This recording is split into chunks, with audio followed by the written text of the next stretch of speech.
Hi, everybody. I'm James Spadola, City Council at Large. Very happy to be joined today with friends from Carvertise, not just friends, but the founder and CEOs, Greg and Mac. Good to be with you all today. How we doing? Good. Pleasure to be here. Awesome. Good. Greg, looking forward to diving into your journey. Congratulations on a successful recovery. I want to take it back to where you guys started, out of the UD Horn program. Tell me about how this idea came about for Carvertise. I was a junior in college working at the Stone Balloon Wine House, which is a local restaurant off Main Street. I would have to set tables outside. This was during the time of the Red Bull car in its heyday, when it was driving from college campus to college campus, passing out Red Bulls. I was a marketing major. I thought it was a phenomenally catchy form of branding, and I saw what I thought to be a really big opportunity of connecting advertisers with moving billboards cars. This was right at the beginning of like the rise of Uber and Lyft and DoorDash. We're talking like 2013. So the sharing economy and monetizing assets that you own was just becoming into like public consciousness. And the thought process was, hey, if we built a network of cars that are willing to sell the real estate space on their car, would brands like this form of advertising? Because it clearly seemed to be very effective with Red Bull. Fell in love with the idea, started passing out flyers in shopping centers after class. And Was Greg involved at this point? not at this point. Okay. And then I was asked to speak to a class that I was in the former semester, and Greg was in the audience, and he reached out to me on Facebook that evening, and we were, I would say, loosely knew each other before. We had overlapping friend groups, and We played Super Smash Brothers at a post game. That's how I knew him. yeah, Yeah. actually, that's how we met. Yeah. I'm like, who is this guy beating my butt in Super Smash Brothers? And it was Greg. And then he IM'd me that evening, or messaged me that evening saying, hey, would love to help you out however I can. And I said something along the lines of, I can't pay you, but if you'd like, this is where I'll be tomorrow if you'd like to come and meet me. And, that's when Greg joined. And this was really a from the ground up type of startup where there was no venture capital or private equity coming to kind of rocket ship. It was really one client at a time, local client at a time. And so once you grew out of the UD Horn program, you're at the Coin Loft, 1313, Browntown, and now here, all in the city limits of Wilmington. Was that intentional or just coincidental? Or what about Wilmington has kept you in Wilmington over the years? Well, Delaware's been great. Wilmington's been great. I think the first thing about Wilmington is mind share. So there's a close network of business leaders, and we were able to find our first early investors from the Wilmington Business Network. But also everyone was so friendly in, one thing we did well was we were very aggressive in asking for help. We go to chamber events and we'd be like, oh, here's a real estate tycoon, Chris Puccini. Very open to meeting with us, and he knew this person and we meet with them. And so you got the best of all the minds, the business minds around Wilmington. It's also very cheap to live here, especially compared to other startups like San Francisco or New York. And then also our customers were here. I mean, that's where we had most of our early customers, and we were close to them. We're still close to them now. So, I mean, I'm not from here. I'm from New York originally, but Wilmington became a home for me with the community that is available here. I mean, everyone knows everyone. Some of your strategies have always, they've always fascinated me. I love the one, and you've posted about it on LinkedIn, and we've had lunch before, and you've mentioned it. like when Governor Markell was in office, you would follow him around. You would go to his public events just for the networking components of it. What are some of the other strategies that you think have been successful for you as well? Well, you know, those, like that one worked, but there's a lot that didn't work. So let's go there. What's something you would never do again, or the worst advice you received and would tell people not to do that you still tried to do? One thing that worked, it goes on the Markell thing, is like we would go to fundraisers for like both parties. So like most people go to political fundraisers because like they're passionate about the subject. I wasn't really that passionate, but I would go to the fundraisers because I was like, a lot of the big business guys go to these fundraisers. Mm-hmm. But it was good because I would go to them and like I would learn a lot about like different issues, and I would learn both sides of an issue. So I became very informed about what's going on locally. And then you asked like the worst advice you've ever received. A lot of bad advice out there, because everyone's got a bias toward like what worked for them. But the worst advice I've received, I would say, is this idea that you have to find a mentor, because it's very limiting belief. Like we have a ton of mentors, so finding one mentor is good, but like it's also way better to find like 10 and like ask them for different advice for different things that are happening. So one mentor could be really good at, I need to know about sales. One mentor could be really good about operations, you know, so I say that's the worst advice because it's very limiting. Greg, can you share what it was like when you were diagnosed with brain cancer? Yeah, it was very interesting. So for like 2 or 3 weeks, and you saw me, like I had vertigo, I had headaches, I had neck pain, and I saw about every doctor under the sun. And everyone was like, oh, you have long COVID, you had a flight, you're fine. The only person that like said you have a problem is like, I went to an acupuncturist and she was like, you need to go to the ER immediately. And I was like, okay. So it was a natural health practitioner that said you need. It's like some old lady.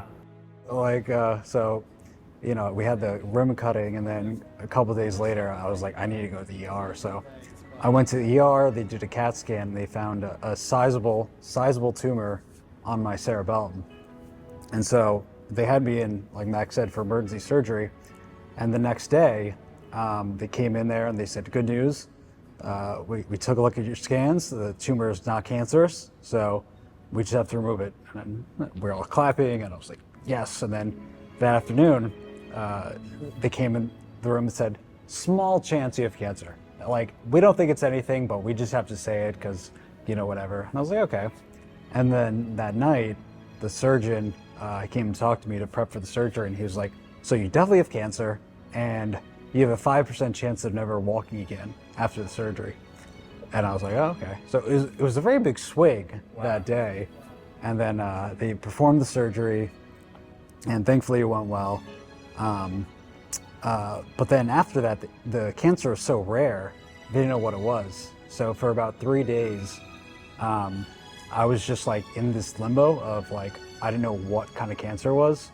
And every day this doctor would come in, he was the head of oncology, and I called him Dr. Doom, not to his face, but like his job essentially is to tell people what kind of cancer they had. It's the hardest job ever, you know?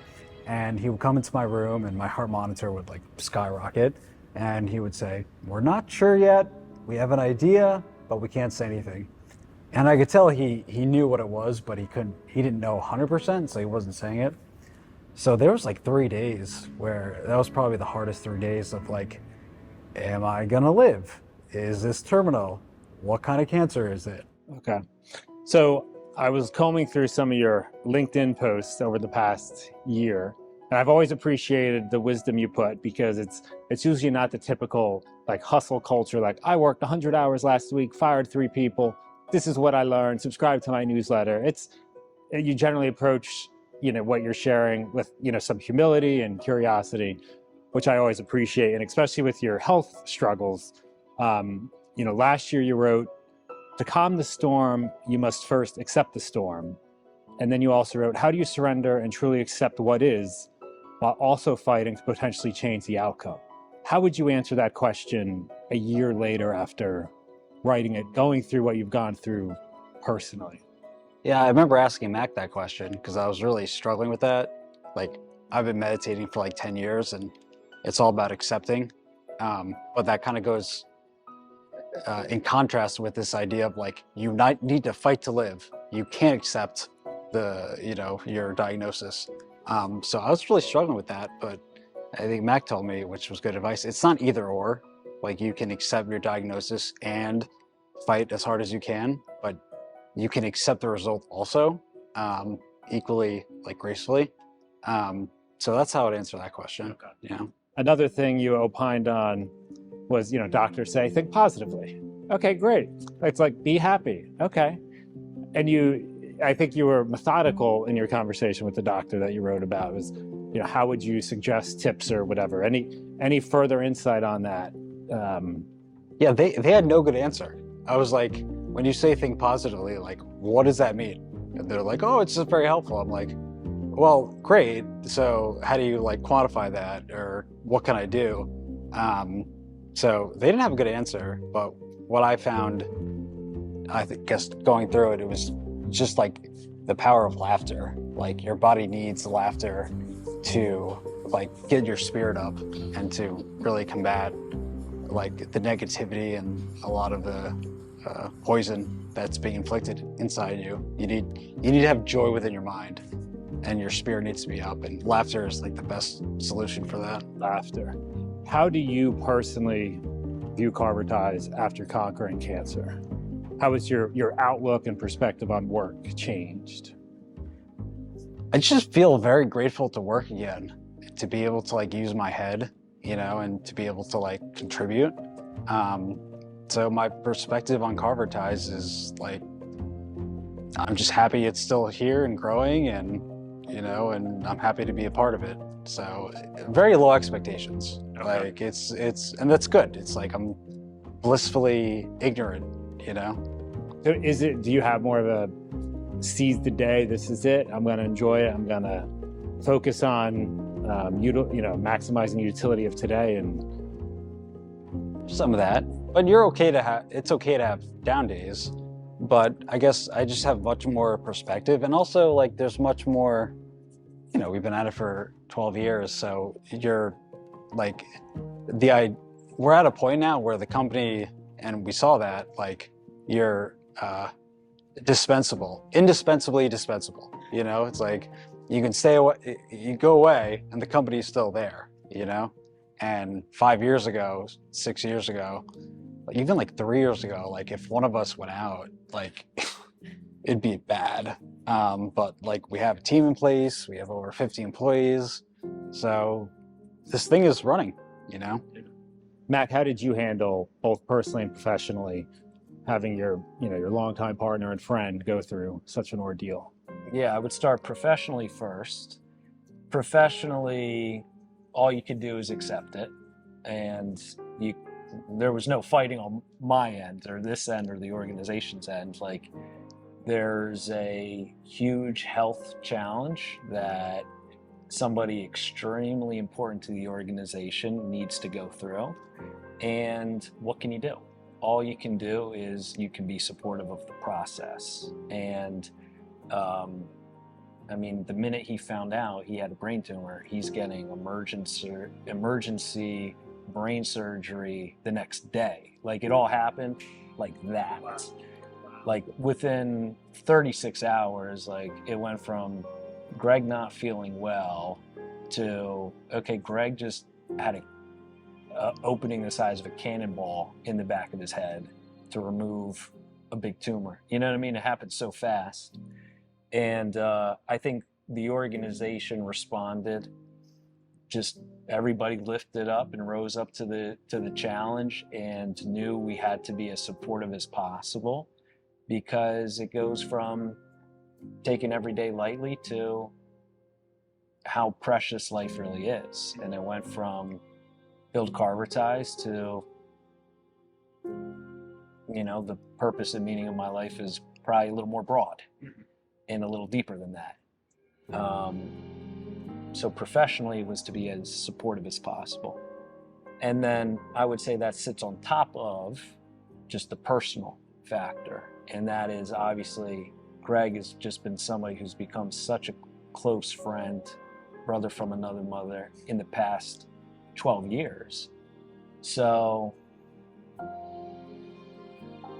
you're emotionally caught up too in where he's at, what's going on, and you care a lot. Not just about,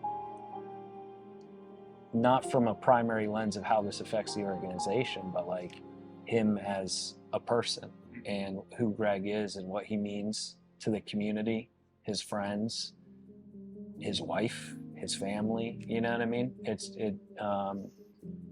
just becomes a little more personal. And so I'm glad he's here. Well, thank you, gentlemen. It's been great chatting with you. Greg, congratulations on your recovery. And thank you for watching. I'm James Spadola, City Council at Large, and we'll see you next time.